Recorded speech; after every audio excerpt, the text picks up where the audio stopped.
الحمد للہ رب العالمین والصلاة والسلام علی سید الانبیاء والمرسلین ومن تبعہم بإحسان الی یوم الدین اما بعد۔ روزانہ بعد نماز عشاء درس کا موضوع چل رہا ہے 100 مختلف احکام و مسائل۔ کل 6 مسائل کا ذکر ہم نے آپ کے سامنے کیا ہے۔ آج ایک 7واں مسئلہ دیکھیں گے۔ 7واں مسئلہ یہ ہے کہ بہت سارے مسلمانوں کا عقیدہ یہ ہے کہ مرنے کے بعد جو لوگ قبر کی زندگی میں چلے جاتے ہیں عالم برزخ میں، تو وہ کہتے ہیں کہ قبر میں جا کر کے بھی وہ دنیا کی آوازیں وہ سن سکتے ہیں یا ان کو سنایا جا سکتا ہے، وہ ہماری باتوں اور اس طرح سے ہماری پکار کو وہ سنتے ہیں۔ تو ہمیں یہ دیکھنا ہے قرآن و حدیث کی روشنی میں کہ کیا مردے سن سکتے ہیں۔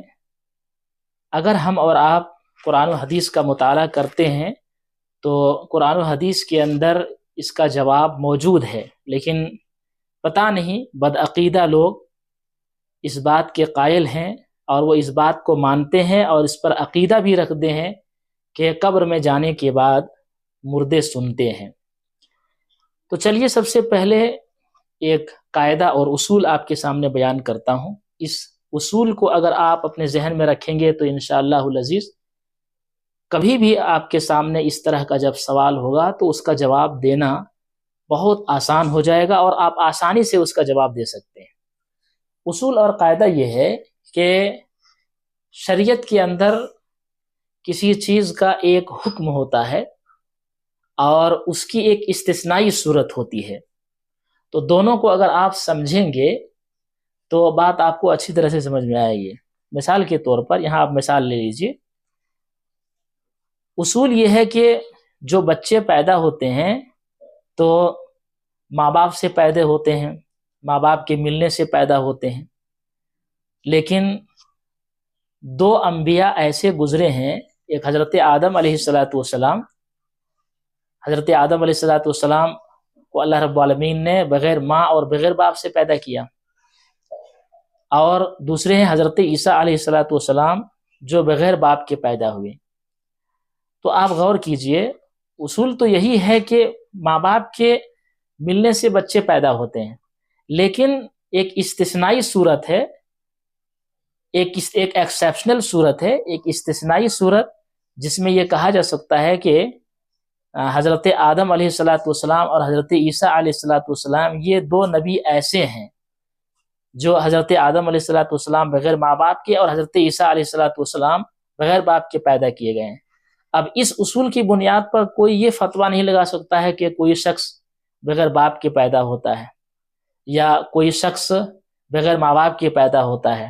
اسی طرح سے اصول یہ ہے کہ جو مردار ہیں وہ حرام قرار دیے گئے ہیں، جیسے سورہ مائدہ کے اندر اللہ رب العالمین نے فرمایا حرمت علیکم المیتۃ، تمہارے اوپر مردار کو حرام قرار دیا گیا ہے، تمہارے اوپر مردار کو حرام قرار دیا گیا ہے۔ تو مردار کا حرام ہونا ایک قاعدہ کلیہ ہے جو اللہ رب العالمین نے قرآن کریم کے اندر بیان کر دیا ہے، لیکن جب احادیث کے اندر دیکھتے ہیں تو ایک استثنائی صورت سامنے آتی ہے، ایک ایکسیپشنل صورت سامنے آتی ہے، جیسے مچھلی، اگر مری ہوئی مچھلی ہو اور اسی طرح سے ٹڈی، تو یہ دونوں مردے کو اللہ کے رسول صلی اللہ علیہ وسلم نے حلال قرار دیا ہے۔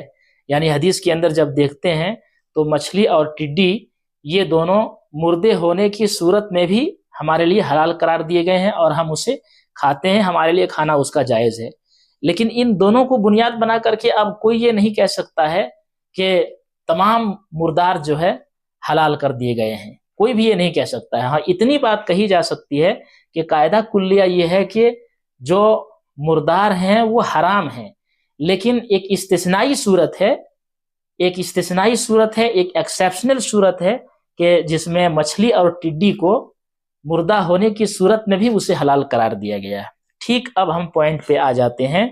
تو میرے اسلامی بھائیوں، یہ جو مسئلہ ہمارے معاشرے کے اندر لوگوں میں دیکھنے میں آتا ہے کہ بہت زیادہ لوگ اس پر انرجی صرف کرتے ہیں، اور جو قبروں میں چلے گئے ہیں اسے زندہ ثابت کرنے کے لیے، اور یہ کہ دنیا کی آوازیں وہ سنتے ہیں، پکاریں سنتے ہیں، اس کو ثابت کرنے کے لیے چیخ چیخ کر، گلا پھاڑ پھاڑ کر کے بولتے ہیں۔ یہ اصول جو ہم نے آپ کے سامنے بیان کیا ہے، اس کی روشنی میں آپ سمجھ لیجئے کہ مردے جو ہے نہیں سنتے ہیں، مردے کو کوئی نہیں سنا سکتا ہے، مردے نہیں سن سکتے ہیں، یہ اصولی قاعدہ ہے۔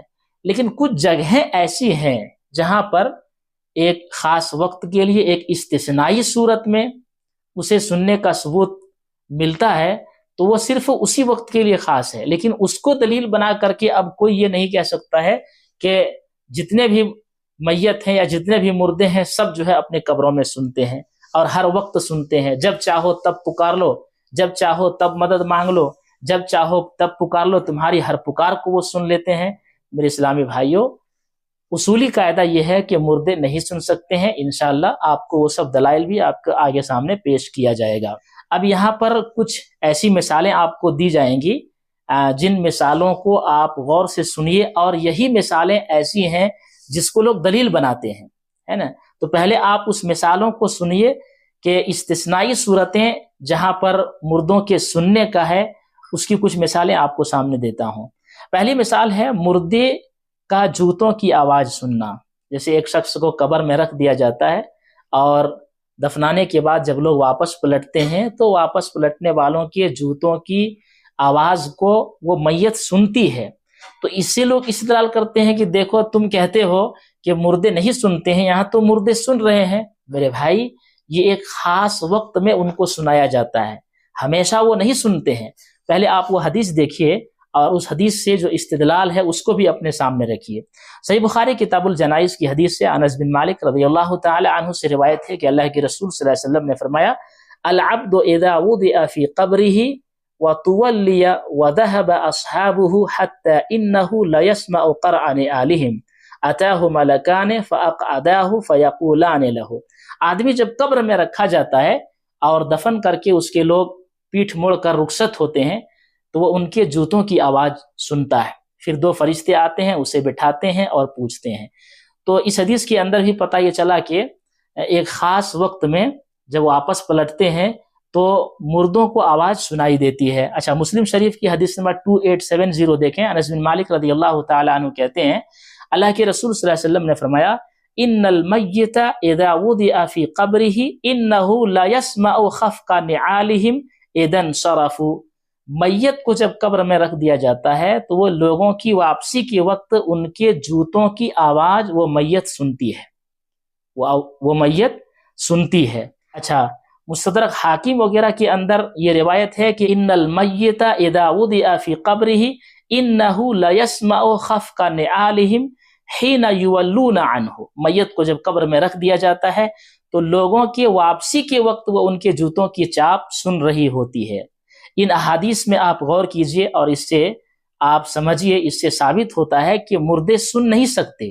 مردوں کے نہ سننے کا قانون اپنی جگہ مستقل ہے۔ اگر وہ ہر وقت سن سکتے ہوتے تو احادیث کے اندر جو ابھی آپ کے سامنے پیش کی گئی ہے، ایک میں ہے حین یولون عنہ، جب لوگ میت کو دفنا کر واپس ہو رہے ہوتے ہیں، اور دوسری جگہ کہا گیا ہے اذن صرفوا، جب لوگ لوٹتے ہیں۔ کہ یہ جو قید لگائی گئی ہے کہ حین یولون عنہ، جب لوگ میت کو دفنا کر واپس ہو رہے ہوتے ہیں، اور ایک جگہ پہ قید لگائی گئی ہے کہ وَإِذَا انصَرَفُوا، جب لوگ لوٹتے ہیں۔ یہ قید لگا کر مخصوص وقت بیان کرنے کا کیا فائدہ تھا، آپ ہی بتائیے۔ اگر ہر وقت وہ سنتے تو یہ قید لگانے کا کیا فائدہ تھا؟ تو میرے اسلامی بھائیوں، یہاں پر یہ جو قید لگائی گئی ہے، مطلب یہ ہے کہ قانون اور اصول تو یہی ہے کہ مردے نہیں سنتے، تاہم اس حدیث نے ایک موقع خاص کر دیا، ایک موقع کو خاص کر دیا کہ دفن کے وقت جو لوگ موجود ہوتے ہیں ان کی واپسی کے وقت میت ان لوگوں کے جوتوں کی آواز سنتی ہے، اس کے بعد وہ ختم ہو جاتی ہے، اس کے بعد پھر کبھی نہیں سن سکتی ہے۔ وہ ایک خاص وقت ہے جو ایک استثنائی صورت ہے، جس استثنائی صورت میں مردے سنتے ہیں۔ اچھا، ایک استثنائی صورت کی ایک دوسری مثال آپ اپنے سامنے رکھیں۔ یہ صحیح بخاری شریف کی حدیث ہے، حدیث نمبر 3980۔ عبداللہ ابن عمر رضی اللہ عنہما کہتے ہیں کہ وقف النبی صلی اللہ علیہ وسلم علی قلیب بدر فقال هل وجدتم ما وعد ربكم حقا ثم قال انہم الان یسمعون ما اقول. اللہ کے نبی صلی اللہ علیہ وسلم بدر کے کنویں پر کھڑے ہو کر فرمایا کیا جو کچھ تمہارے رب نے تمہارے لیے وعدہ کر رکھا تھا اسے تم نے سچا پا لیا؟ پھر آپ نے فرمایا جو کچھ میں کہہ رہا ہوں یہ اب بھی اسے سن رہے ہیں.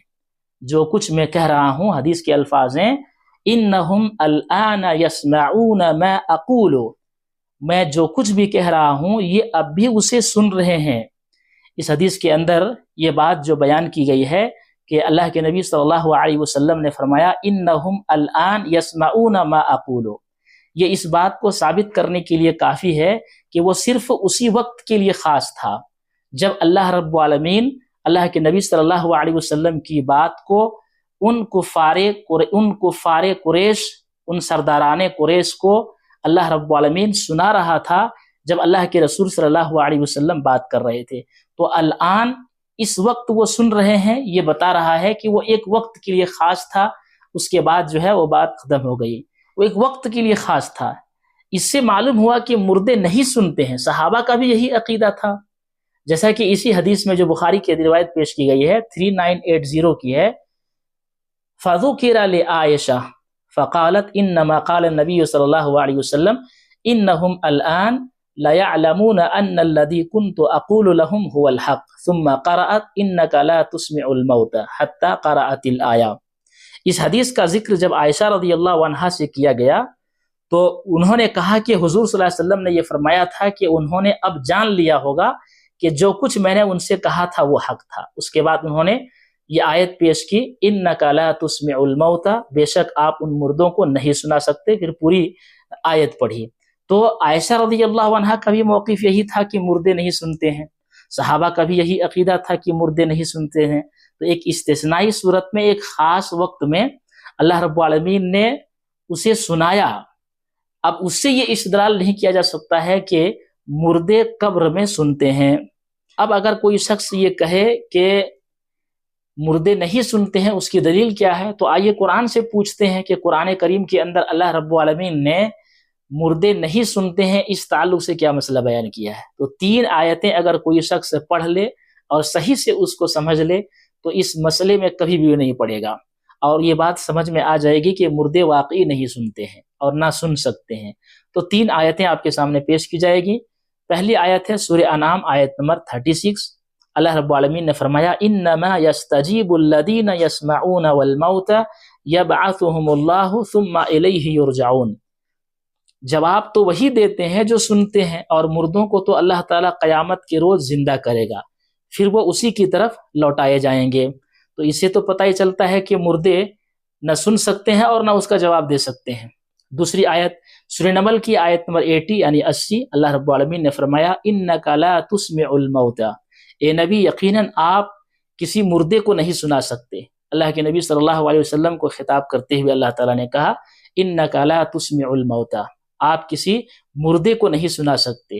واضح طور پر بتایا گیا ہے کہ مردے نہیں سن سکتے ہیں. اچھا، تیسری دلیل دیکھیے. اللہ رب العالمین نے سورہ فاطر آیت میں 22 یعنی 22 کے اندر فرمایا وَمَا يَسْتَوِي الْأَحْيَاءُ وَلَا الْأَمْوَاتُ إِنَّ اللَّهَ يُسْمِعُ مَن يَشَاءُ وَمَا أَنْتَ بِمُسْمِعٍ مَّن فِي الْقُبُورِ. اللہ رب العالمین نے فرمایا کہ مردے اور زندے برابر نہیں ہو سکتے ہیں. اللہ رب العالمین جسے چاہے گا سنا دے گا، اور آپ ان لوگوں کو نہیں سنا سکتے جو قبروں میں ہیں. واضح طور پر کہا گیا ہے اور آپ انہیں سنا ہی نہیں سکتے جو قبروں میں ہے. جو قبروں میں ہے آپ انہیں نہیں سنا سکتے ہیں. تو یہ آیت بھی بتا رہی ہے کہ جو مردے ہیں وہ نہیں سن سکتے ہیں اور نہ ہی ان کو سنایا جا سکتا ہے. تو میرے اسلامی بھائیوں، اب کچھ لوگ جو ہے ایک کمزور دلیل لے کر کے آئیں گے، ایک غلط استدلال کریں گے، کہیں گے کہ اگر مردے نہیں سنتے ہیں تو پھر قبرستان میں جا کر کے سلام کرنے کا کیا مطلب؟ قبرستان میں جا کے کیوں سلام کرتے ہیں؟ میرے بھائی، ہر ادنا شعور رکھنے والا شخص بھی جانتا ہے کہ سلام جو ہے ایک دعا ہے، اور جب میت کو قبرستان میں جا کر کے سلام کیا جاتا ہے تو وہ ایک دعا ہے اس کے حق میں، ان کو سنانا مقصد نہیں ہوتا ہے. جیسے ایک مثال یہاں پر آپ لے لیجئے. حضرت عمر فاروق رضی اللہ تعالی عنہ نے حجر اسود سے مخاطب ہو کر فرمایا تھا. حجر اسود سے کیا کہا تھا؟ میں جانتا ہوں کہ تو ایک پتھر ہے، تو نہ نفع دے سکتا ہے نہ نقصان. یہاں حجر اسود کو سنانا مقصود نہیں ہے. کوئی یہ کہہ ہی نہیں سکتا ہے کہ حضرت عمر رضی اللہ تعالیٰ عنہ کا مقصد یہ تھا کہ حجر اسود کو سنائیں. حجر اسود کو مخاطب کرنا یہ مقصد نہیں تھا حضرت عمر رضی اللہ تعالیٰ عنہ کا کہ ان کی بات جو ہے حجر اسود سنے، بلکہ لوگوں کو بتانا مقصود تھا کہ میں حجر اسود کو صرف سنت نبوی کی پیروی میں چومتا ہوں. کوئی مسلمان یہ نہیں کہہ سکتا کہ حضرت عمر فاروق رضی اللہ تعالیٰ عنہ نے حجر اسود کو سنانے کے لیے بات کہی تھی. تو اس سے معلوم یہ ہوا کہ کبھی کبھار جس سے آدمی مخاطب ہوتا ہے مقصد سنانا نہیں ہوتا بلکہ مقصد کچھ اور ہو سکتا ہے. جیسے یہاں پر حضرت عمر رضی اللہ تعالیٰ عنہ کا مقصد اس پتھر کو سنانا نہیں تھا بلکہ لوگوں کو بتانا مقصود تھا کہ میں اس پتھر کو اس لیے چوم رہا ہوں کیونکہ اللہ کے نبی صلی اللہ علیہ وسلم نے بوسہ دیا تھا. ٹھیک اسی طرح سے قبرستان میں جب سلام کرتے ہیں تو ان کے لیے دعا ہے، بس ان کو سنانا مقصود نہیں ہے، لہٰذا یہ دلیل بنانا بھی صحیح نہیں ہے. اب تک جتنی باتیں ہمارے سامنے آئی ہیں ان تمام باتوں کا لب لباب اور خلاصہ یہ ہے کہ مردے نہیں سنتے ہیں، لہٰذا ہمارے معاشرے کے اندر جو یہ عقیدہ ہے کہ مردے سنتے ہیں لہٰذا ان کے قبروں کے پاس طواف کرتے ہیں، ان کے قبروں کی چکر لگاتے ہیں اور اسی طرح سے ان سے مدد مانگتے ہیں، چڑھاوا چڑھاتے ہیں، اس طرح کی جو حرکتیں لوگ کرتے ہیں یہ سب شرکیہ اعمال ہیں. ایسے شرکیہ اعمال سے ہمیں اور آپ کو بچنے کی ضرورت ہے. اللہ رب العالمین سے دعا ہے کہ رب العالمین ہم سب کو قرآن و سنت پر عمل کرنے کی توفیق عطا فرمائے. آمین.